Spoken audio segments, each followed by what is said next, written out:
আজকে মাছ দুটোকে অ্যাকোয়ারিয়াম থেকে আলাদা একটা জারে করে দিলাম, কারণ আজকে আমার ফিমেল মাছটা একদম পরিপক্ব হয়ে গেছে। এটা যে কোনো টাইমেই বাচ্চা দিতে পারে, যার জন্য এটাকে আলাদা করে দিলাম।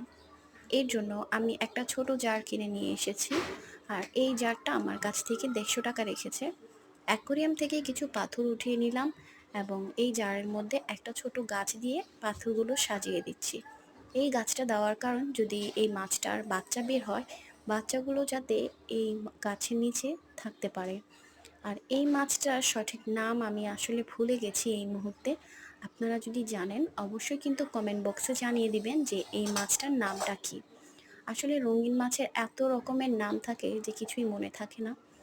এখন এর মধ্যে আমি দিয়ে দিলাম হচ্ছে পানি।